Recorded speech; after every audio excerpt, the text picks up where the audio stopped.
They watched you shatter. They anticipated your surrender. They spoke in chambers you will never enter, certain the tempest they unleashed would consume you. Yet here you are, on your feet, breathing, meeting the gaze of a world that attempted to delete you. Those who believed they controlled you now sit in silence, acting as if they don't see the landscape has changed around you. Their schemes disintegrated, their murmurs faded, and their disguises are beginning to slip. This is the chapter they never imagined, the calm after the hurricane, when the person they tried to interd climbs from the wreckage without seeking their approval. You've sensed this change, haven't you? The way some voices went quiet, the way others observe you but say nothing, the new tension in spaces where you once felt insignificant. This is not in your mind. This is the result when their tactics lose their power. The cosmos has a method for revealing empty hands, and your adversaries now hold nothing but their own regret. They didn't merely misjudge your strength. They underestimated the silent power behind you, the one that molded your resilience in the shadows while they conspired in the open. Chosen ones, before we continue, take a breath. This communication isn't just a clip. It's a reflection. It's validation of what you've overcome and the reason you remain. If you've been traveling this path with me, press the like button and subscribe immediately. Not as a gesture, but as a method to amplify this reality, to inform other chosen ones they are not by themselves. This is how we construct a chorus louder than the falsehood spoken about us. Now listen carefully, because this is significant. The shift you're sensing isn't chance. It's the instant after a test concludes, when the answers are handed in and the space falls quiet. For years you were examined without a notice. No guidelines, no backup plans, just deception after deception, quiet after quiet. Most individuals don't understand what that does to a spirit. They believe they can quantify agony by statistics or studies. But those figures don't describe the nights your heart fractured so softly it was inaudible. Those figures don't explain bearing grief like rocks in your soul, still presenting yourself for life, even when your legs were giving way. You accomplished what many cannot. You persisted without recognition. You constructed fortitude in unseen rooms. While they ridiculed you, you were honing your essence. While they took their chances trying to dismantle you, the cosmos was adjusting you for a moment they will never be allowed to see. This is that moment. This is the revelation. This is why their gaze tracks you now, even if their lips remain sealed. Recall the most difficult night you've experienced. The one where you didn't know how you'd reach the dawn. That was not a coincidence. It was the juncture where all that was false dissolved. The cosmos will occasionally deprive you of everything to reveal what remains permanent. That's why your foes are so bewildered now. They assumed they seized the reward. They assumed they concluded the narrative, but you were never theirs to claim. And your story continues. You succeeded in a test they didn't realize you were taking. You may not have understood it then, but each embarrassment, each defeat, every night you wept and still rose the next day, those were your responses on the page. That was you demonstrating to the cosmos you could manage what was ahead. What they named failure was actually groundwork. What they named fragility was conditioning. What they named your collapse was your arrival. And now the environment is different. The identical spaces where they mocked you now hold an uncomfortable stillness. The identical people who spoke ill of you are seeking reasons they will never discover. They are observing someone who should have been defeated standing straighter than ever.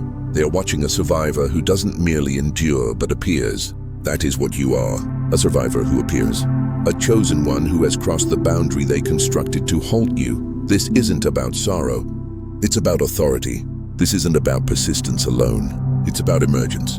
It's about you finally hearing what no one else could voice. You succeeded. You're not imagining it. You're not amplifying it. This is your unveiling.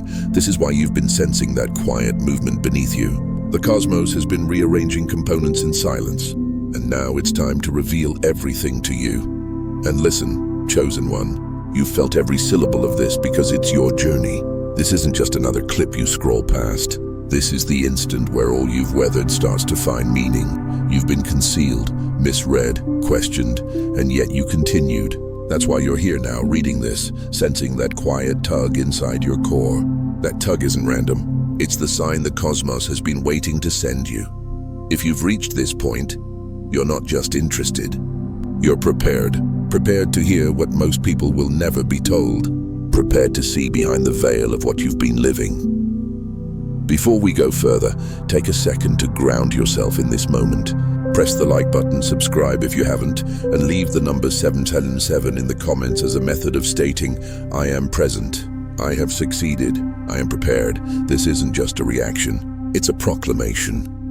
When you do that, you're not just endorsing this message, you're amplifying a signal that summons other chosen ones from the darkness. Take a breath, because from here, it only becomes more profound. Now let's move into it together and discover what the cosmos has been reserving for you. Number 1, they attempted to break you, but you became impenetrable. They desired you in fragments, but all they accomplished was sharpening you. Let's be direct.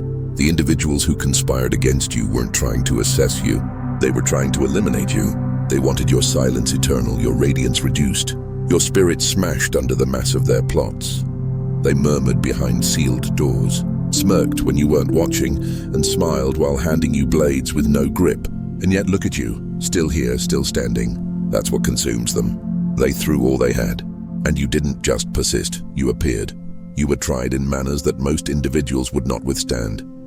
Not just tried physically or monetarily, but tried in your foundation, tried in your identity, in your self-value, in your capacity to trust there was still something worth clutching onto. When the world offered you every motive to quit, your foes believed agony would distort you.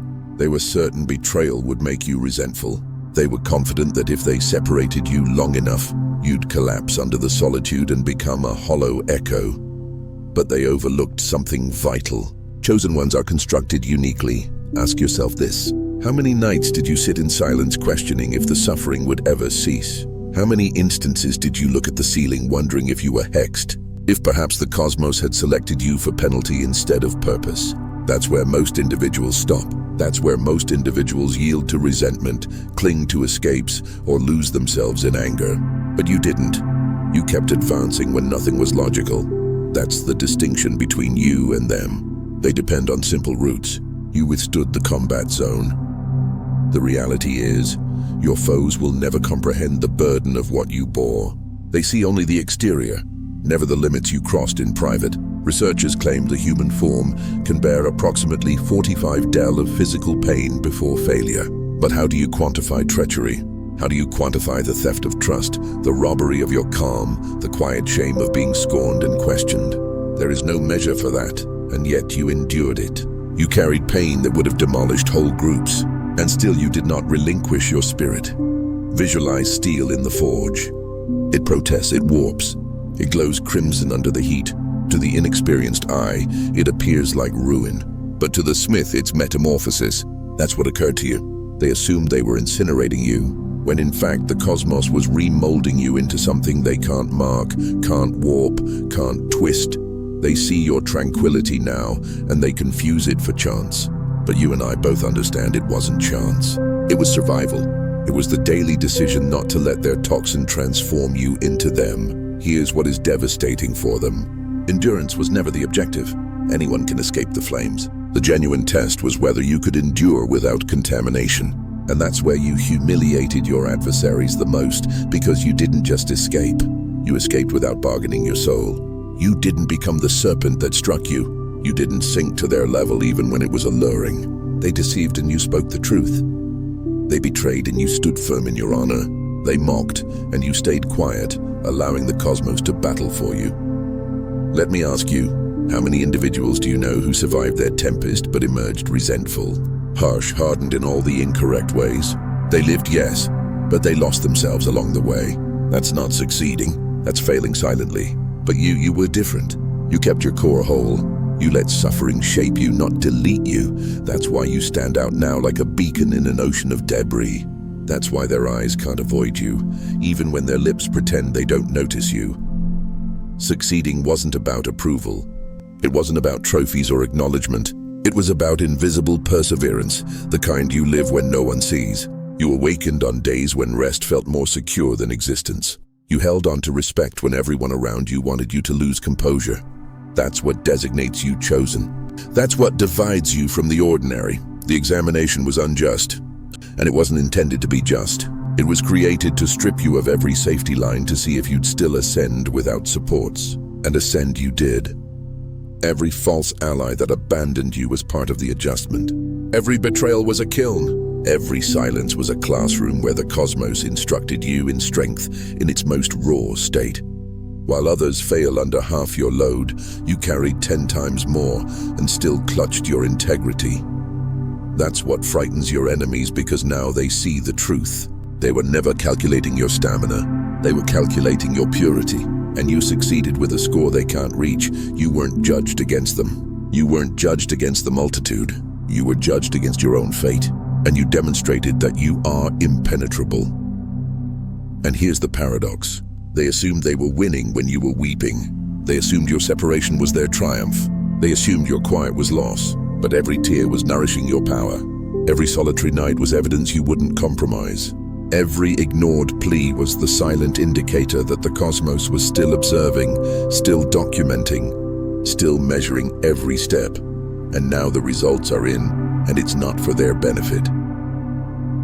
Chosen one, you need to hear this distinctly. Succeeding doesn't mean you walked away unscathed. Succeeding means you walked away uncorrupted. You carried marks, yes, but those marks are testimony. They're proof of what you endured, of the war you survived. They're proof that the adversary failed, and now every mark on you gleams like polished ore in the sun. The adversary wanted to finish you. Instead, they acquainted you with yourself. They made you witness what you're truly composed of. They made you dig into reserves you didn't know you possessed, and that's why their amusement has ceased now. Because they know they gave their ultimate attempt, and it was insufficient. You were tried beyond human calculation, and you succeeded. That's why you're here. That's why you're alive. That's why they can't reach you anymore. Number 2, they attempted to poison your spirit, but you remained unpolluted. They couldn't ruin your world, so they tried to ruin your heart. They wanted your light lowered because they understood they could never outshine it. When they couldn't defeat your power, they assaulted your tenderness and still lost. You walked through their inferno and emerged carrying water for others. Let's eliminate the distractions. Your real conflict was never about your finances, your standing, or even your tomorrow. Those were just diversions, lures, secondary damage. The true objective was your purity, the part of you that still trusts, still hopes, still loves, regardless of everything. That's the portion your enemies desired most. They weren't content with trying to break your body. They wanted to toxify your soul. They wanted you to look in the reflection and not know yourself anymore. Consider it. Why else would the assaults feel so intimate, so precise, as if they were targeted straight at your core rather than just your situation? Because they weren't trying to defeat you.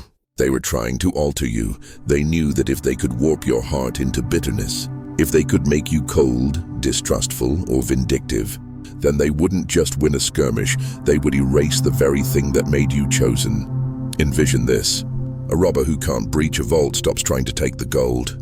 Instead, he contaminates the water source so that anyone who drinks from it perishes regardless.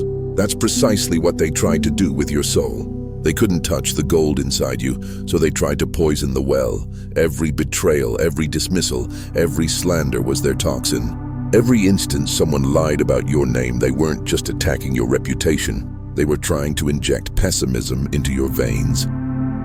You might have even asked yourself late at night, why does it always have to be me? Why does it feel like every loss cuts deeper than the previous one? That question is proof of the battle. Most people don't even realize they're in it. They think losing money or position is the war. But no, losing a job is painful but recoverable. Losing faith in virtue, losing belief that kindness is worthwhile, that's an injury that can become a lasting mark. And your enemies knew it. Imagine a field of pristine snow, white and pure. Now imagine someone crossing it with dirty boots, leaving tracks everywhere. That's what they tried to do to your heart. Leave blemishes so profound they'd never disappear. But look at you now. Yes, you've been tread upon, but somehow your soul is still pure where it counts most. That's not fragility. That's a marvel of determination. That's you safeguarding your own essence when everything around you told you to release it. Here's what's difficult for outsiders to grasp. It requires far more power to stay tender than to become tough. Anyone can close down. Anyone can erect barriers. Anyone can declare, "I'll never trust again." But you selected the more challenging path. You stayed accessible. You kept pardoning. You kept hoping. You kept loving even when it cost you. That's the silent triumph nobody applauds. But the cosmos observes. Imagine iron in acid. Most metals decay, but certain metals withstand, even brighten under strain. That's what your soul did. They thought their brutality would erode you, but it purified you. They thought their treachery would turn you into a skeptic, but it turned you into someone discerning without losing sensitivity. That's the most uncommon kind of victory. Let's address the uncertainty in your mind right now. You might be thinking, but I did feel rage. I did feel resentment. I did desire payback. Naturally, you did. You're human. The difference is you didn't reside there. You didn't construct a home in that resentment. You felt it and you let it move through. You wanted retribution, but you didn't let it characterize you. You were enticed to close down, but you didn't bolt the door. That's what sets you apart. That's why you succeeded, because the real test wasn't about never feeling hurt. It was about never letting hurt determine who you'd become. Losing money or chances can be repaired. Losing your tenderness, your understanding, your purity, that's far more difficult to regain. And yet, even after everything, you're still here with a heart that beats as if it hasn't forgotten how to care. That's proof you won a war most people don't even know exists. Think about a garden. When a gale tears through, it uproots trees, flattens blossoms, and leaves everything looking destroyed. But some seeds survive beneath the surface unseen, waiting for the right instant to rise again. That's your innocence. They thought they'd killed it. They thought you'd never grow again. But below the exterior, you were still alive, still tender, still able to flower when the storm ceased. And now here you are, flowering anyway, perplexing everyone who thought you'd become a thicket of thorns instead of a strong tree. Your enemies despise this the most.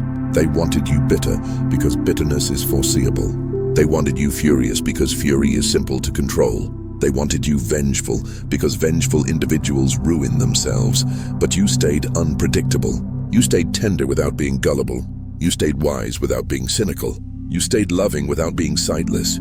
That's why their assaults feel feebler now. Because the one thing they couldn't corrupt was the one thing they needed to win. Look around at individuals who've been through half your anguish. Many endure but lose themselves. They harden, distort, and become unfamiliar even to themselves. They think that's power, but it's just another type of loss. You, on the other hand, survived, whole, marked, but whole, altered, but not corrupted. You didn't let the toxin become part of you. That's the rarest victory, and no one can steal it from you. And here's the portion they'll never speak aloud. Your tenderness frightens them now, because it's no longer the tenderness of someone ignorant. It's the tenderness of someone who's witnessed everything and still elects to stay human. That's authority. That's strength they can't touch. So when you wonder, why did it have to be me? Remember this, your purity was the battlefield, because your purity is your power. They knew if they could seize that, everything else would collapse. But they failed. You walked through damnation, but you didn't emerge smelling like fire. You walked through betrayal, but didn't become a traitor. You walked through rejection, but didn't start rejecting yourself. You walked through cruelty, but didn't become cruel. That's why you're rare. That's why you're chosen. Many undergo trials and endure, but they endure distorted.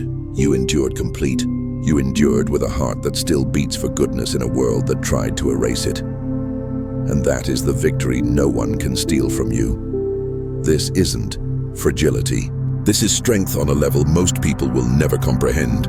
It's simple to become a monster when monsters attack you. It's hard to stay human. You stayed human. You stayed you. And that's why your story is not just survival. It's conquest. They tried to poison your soul. You stayed unpolluted. And now your very existence is the evidence of their failure. Number 3, when the cosmos fell silent, it was constructing a warrior. They misunderstood the quiet as your defeat. You learned to transform the quiet into your weapon. The silence you experienced wasn't emptiness. It was an unseen battlefield. While you were weeping into your pillow, thinking no one listened, the cosmos was training you in ways your enemies can't understand. They believed that if they severed your support, if they isolated you long enough, you'd collapse. They mistook your season of quiet for a signal of fragility. But the truth is, the quiet converted you into a force that no disturbance can divert. Envision a soldier who trains blinded, learning to move, combat, and perceive without vision. Initially, it feels harsh, even perilous. But when the blindfold is removed, that soldier can fight in the dark better than others can in the light. That's what the silence did to you. It sharpened senses you didn't know you possessed. It stripped you of your reliance on continual signals, evidence, and validations, and converted you into someone who is the evidence. You may have asked yourself, was I forgotten? Did I fail? Was I ever chosen at all? That's not a sign of fragility. Those questions were part of the examination. Anyone can advance when they're being supported. It takes a chosen one to walk when it feels like no one's holding their hand. It takes a chosen one to trust the plan when the chart goes empty. That silence wasn't penalty. It was tactics. The cosmos was adjusting you to move without sound, to sense its presence without requiring constant confirmations. It was detaching the support wheels so you could ride into your destiny without tumbling every time the breeze changed. You were never deserted. You were being constructed, and now look at what's occurred. Where others disintegrate when things go quiet, you keep progressing. Where others alarm when they don't see signs, you know how to interpret the invisible. You've become someone who doesn't just endure in silence. You flourish in it. That's the power of being chosen. The silence they thought would break you is the silence that made you unstoppable. Number 4, they didn't just assault you. They conducted experiments on you. They believed you were a test subject. You converted their lab into a tomb for their schemes. Most individuals think your battles were random. They weren't. Nothing about what you experienced was accidental. It wasn't disorder. It was computation. You weren't just attacked. You were examined. Every betrayal, every storm that arrived at the most inopportune instant, every design that felt too flawless to be chance was exactly that. Orchestrated accuracy. Forces you couldn't see monitored your routines, your triggers, even the people you loved, waiting for the perfect moment to strike. They weren't simply trying to harm you, they were trying to chart you, envision a predator circling its prey, not striking instantly, but observing, learning, cataloging every move. Envision a hacker running tests on a security system, probing for vulnerabilities before launching the genuine attack. That's what happened to you. They noted what made you angry, what made you despondent, what made you doubt yourself. They timed betrayals to periods of fatigue. They tried to convert friends into arms, and you probably asked yourself, why does it always feel so scheduled, so aimed? Because it was, but here's what they didn't account for. They computed your humanity but neglected your depth. They measured your fragility, but didn't measure your fortitude. They thought they were mapping a pattern, but you were already being reinforced in ways their metrics can't touch. That's why the setups appeared perfect but misfired. That's why the weapons formed but couldn't complete you. They underestimated the strength that comes from being chosen. Every time you endured, you ruined their data. Every time you declined to fold, their research failed. You became unpredictable because you no longer moved from fragility, but from insight. The very zones they tried to weaponize became the zones that disclosed your resilience. They examined you, but they never comprehended you. They thought they were recording your breaking point. Instead, they recorded your evolution. They didn't just attack you. They conducted experiments on you, but you reversed the script. Their lab notes are now worthless because you shattered the mold they thought would contain you, and that's why you're still here, unbroken, unreadable, and unstoppable. Number 5, they thought you collapsed, but you were being born. What they named your breakdown was actually your breakthrough. Your enemies thought your collapse was the conclusion of your story. They saw you stumble, weep, and fall to your knees and murmured, "That's it, they're finished." But what they didn't grasp is that your breaking point wasn't an internment, it was a birth. The very instant they misread as your ultimate failure was the exact instant the cosmos tore open the earth for something new to rise. Think of a seed. From the outside, it appears like destruction when the shell fractures. But that breaking isn't death. It's the only method new life can emerge. That's precisely what happened to you. You reached the boundary of human strength. Your determination, your strategies, even your hope appeared to deplete. You had nothing left to offer. And that was the entrance. That's where the cosmos stepped in and declared, "Now we commence." You may have wondered, if I was chosen, why did I have to collapse? Why wasn't I spared the breaking? Here's the answer. Succeeding doesn't mean evading the breakdown. It means letting the breakdown clear out deceptions, control, and weight you were never meant to carry. It means permitting the ashes to become the raw substance for your rebirth. Envision a structure that looks strong, but is hollow inside. Sometimes it must be demolished, so something immovable can be constructed in its place. That's what occurred with you. Your breaking wasn't fragility. It was the demolition of everything false so the genuine you could finally rise. The irony is brutal. The very instant they celebrated your destruction was the instant you became invulnerable. They thought you were crushed permanently, but the crushing pressed out something invaluable inside you. They thought your silence was defeat, but it was the sound of your rebirth resonating underground. Not everyone survives that kind of collapse. Fewer still allow it to transform them instead of destroy them. But you did. And that's why your breaking point will always stand as your birth point. That's when the real you emerged, stronger, sharper, and sustained by something no human hand could ever break again. Number 6. They celebrated battles, but you own the war. They mistook a few stolen instants as victory, forgetting the war was never theirs to win. Your enemies laughed when you faltered. They held celebrations when something slipped through your grasp. They pointed fingers and whispered, "Look, they've lost again." To the outside world, it appeared like defeat. Your reputation was smeared. Chances disappeared. People walked away holding fragments of your story like prizes. But here's the truth they'll never confess. Those so-called victories were the peak of their power and the start of their demise. Envision a fighter who boasts about winning a round only to be defeated before the final bell. That's what happened here. They were permitted to sample minor triumphs so the world could see the limit of their reach. They could touch your belongings, your status, even relationships, but they could never touch your essence. And that's what the real war was always about. You might have asked yourself, why did I have to lose so much if I was chosen? Because without those losses, you might have believed your power was tied to what you possessed. The cosmos stripped it bare to prove your strength was rooted in who you are. Those false victories didn't expose your fragility. They exposed their ceiling. Envision fire-consuming wood. On the surface, it appears like destruction. But what's left behind, pure ash, stripped of pretense, is untouchable. That's what happened with you. They thought their triumphs diminished you. But in reality, those moments revealed that you're unshakable, even without supports, labels, or applause. And here's the portion that ruins them. Every time they thought they'd beaten you, you survived. Survival itself was the victory. They stole rounds, but you still stand. They won moments, but you own the conclusion. So let them boast about the battles. Let them replay their illusions, because the war has always belonged to you. What they thought was triumph was just proof that their reach ends at the surface. They celebrated too soon because the war was never theirs to win.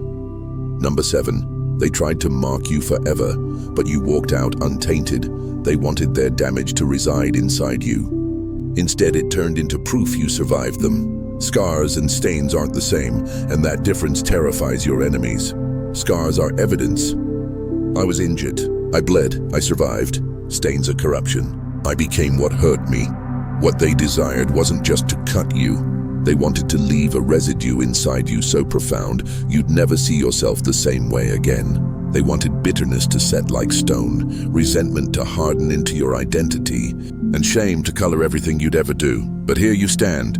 Scarred, yes, but clean. Envision white fabric torn and mended back together. The stitching shows it's been through something, but the material is still pure. That's you. They tried to spill their filth onto you so it would seep into your fibers. But instead of absorbing it, you resisted. You bled and healed, but you never became what broke you. That's why your scars are so powerful. They're not a warning of contamination, but a testimony of survival without infection. You may have wondered, why do I still feel the marks? Why do I remember everything so vividly? Because scars tell a story without words. They let the world know what you endured and also what you refused to become. They're not proof of fragility. They're proof of integrity under fire. Most individuals either emerge from the fire untouched because they never went through it, or they emerge stained because they let the fire seep into them. You're different.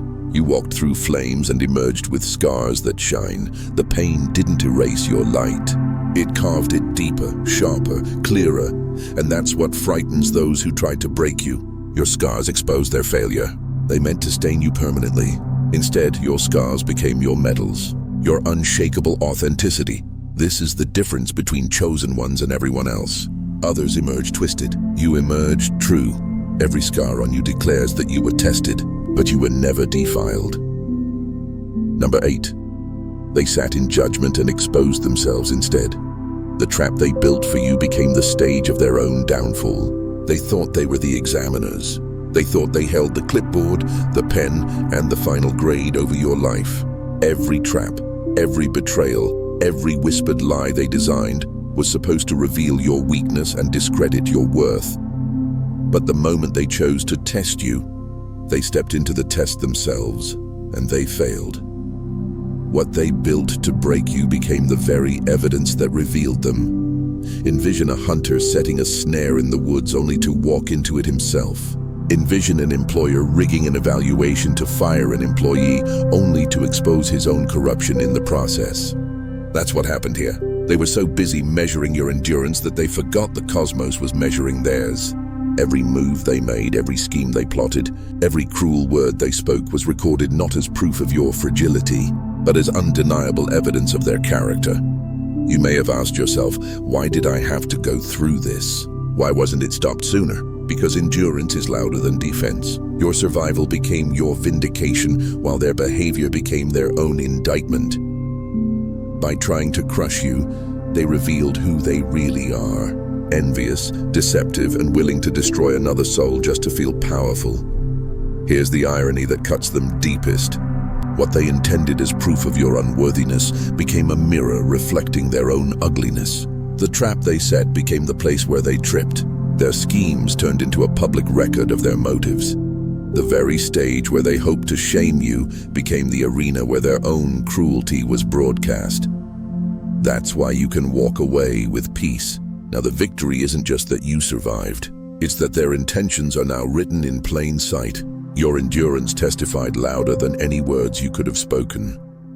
They thought they were writing your ending, but all along the trial was revealing them. And in that revelation, their failure was sealed. Number 9, you were forged for command, not comfort. Ease never made a leader. Fire did. Your path was brutal because it had to be. You weren't being shaped for a simple life. You were being refined for leadership. Ordinary voices echo in shallow rooms, but your voice was meant to carry weight in places where silence once ruled. An influence without depth is dangerous. That's why your trials came like waves, stripping arrogance, burning illusions, and chiseling humility into your bones. What others mistook for penalty was always preparation. Think about it. Why were you pressed so hard while others seemed to glide through life? Because the cosmos doesn't hand authority to untested hands. Leadership isn't about titles, applause, or platforms. It's about credibility, and credibility is forged in the fire no one volunteers for. You walked through valleys others avoided, and you emerged scarred but whole. That's why your words cut deeper than theories, because your story is evidence. You may have asked yourself, why me? Why so much suffering? The answer is sharp. So you would know power without abusing it. So you would never dominate, manipulate, or oppress. You know too well what it feels like to be silenced and overlooked. That memory carved compassion into you that can't be faked. Envision a sword. Comfort dulls it, but constant fire and hammering sharpen it until it can split stone. That's you. The blows weren't there to destroy you. They were shaping your edge, and now your scars are your credentials. They are proof you paid the price for integrity when shortcuts were offered. Others chased comfort. You endured crucibles. They sought applause. You were stripped so truth, not ego, would overflow when your moment came. That's why your voice carries weight now. It isn't loud because it tries to be. It's heavy because it has survived what should have silenced it. Leadership was never about comfort. It was about refinement. And you, chosen one, were forged in fire to stand where others fall. Number 10, isolation wasn't rejection. It was your initiation. They thought you were abandoned, but you were being initiated into knowledge they'll never touch. Your loneliness wasn't emptiness, it was an initiation. At the time it felt cruel. Empty rooms, silent phones, no support when you needed it most. It looked like the world forgot you, But the truth is, the cosmos didn't push you aside. It pulled you out of reach. Because chosen ones aren't validated in crowds. They're refined in isolation, where applause can't drown out lessons only the hidden place can teach. Envision a rare diamond pulled from the earth. Before it can shine, it's locked away in darkness, cut and shaped where no eyes can see. That was you. You weren't hidden because you were unworthy. You were hidden because no audience could comprehend the training you were receiving. Loneliness wasn't punishment. It was initiation. You may have asked yourself, why was I left out? Why didn't anyone show up for me? Because you had to learn how to move without cheerleaders, how to trust without confirmation, how to stand when no one clapped for you. That's where your foundation was built. While others chased visibility, you were learning invisibility because real power isn't shaped in spotlights. It's forged in shadows. The whispers you received there weren't lessons from books or teachers. They were secrets whispered into your spirit when you felt most raw and forgotten. That's why your perspective is different now. That's why you see what others miss. Because the silence you endured wasn't empty. It was coded with revelation. And here's the test. Would you despise the hiding or embrace it? Most people collapse in isolation because they mistake it for rejection. You didn't. You stayed long enough to realize the silence was strategy, and when you stepped out, you didn't just walk with knowledge, you walked with revelation. Now the secrets you carry aren't just for you. They're keys that will one day unlock destinies for those who look to you for guidance. Your loneliness wasn't wasted. It was sacred training. They thought you were forgotten, but really you were being entrusted with truths that make you unstoppable. Number 11. They mocked your fragility, but missed your fire. They saw cracks in your armor, but never noticed the unshakable force flowing through them. They miscalculated you from the start. To their eyes, your endurance looked fragile. You didn't retaliate the way they expected. You didn't put on a performance of rage or collapse dramatically for their entertainment. Instead, you moved quietly, steadily, refusing to play by their script. To them, that looked like fragility. But what they failed to see was the source of your strength. You weren't surviving on human willpower. You were plugged into a reservoir they couldn't measure, a supply they couldn't track. Envision a lamp that looks dim to the naked eye but is connected to a power grid stretching across continents. That was you. They judged the flicker they could see, but never considered the source keeping you alive when logic said you should have gone dark. You may have wondered, why do they keep underestimating me? Why do they treat my patience as fragility? Because their definition of strength is shallow. To them, strength is loud, aggressive, forceful. But your quiet resilience exposed a kind of power they couldn't comprehend. They saw exhaustion in your eyes, but missed the flame in your spirit. They saw the weight on your shoulders, but never noticed the invisible hands holding you up. Every time you kept walking, when they expected you to quit, you shattered their assumptions. Every time you forgave, when revenge was easier, you displayed authority they couldn't name. Patience wasn't passivity. It was control. Restraint wasn't fragility. It was fire. They thought they were watching you break. In truth, they were witnessing you being built. They saw a fragile vessel, but they didn't see the endless current running through it. That's why their attacks couldn't finish you. They were striking flesh, but they never touched your source. And here's the part that cuts deepest. What they mocked as fragility is now the clearest proof you were chosen. Because only the chosen can look breakable and still remain unbreakable. They underestimated you because they underestimated the power behind you, and that miscalculation sealed their failure. Number 12. You carried faith they couldn't break. Faith isn't proven in comfort. It's proven when everything collapses and you still refuse to bow. Most people only talk about faith when life is easy. They believe when the money flows, when the support is loud, when the outcome looks certain. But that's not faith. That's just agreement with circumstances. Real faith begins when comfort ends. And that's exactly where you were thrown. You weren't called to demonstrate ordinary belief.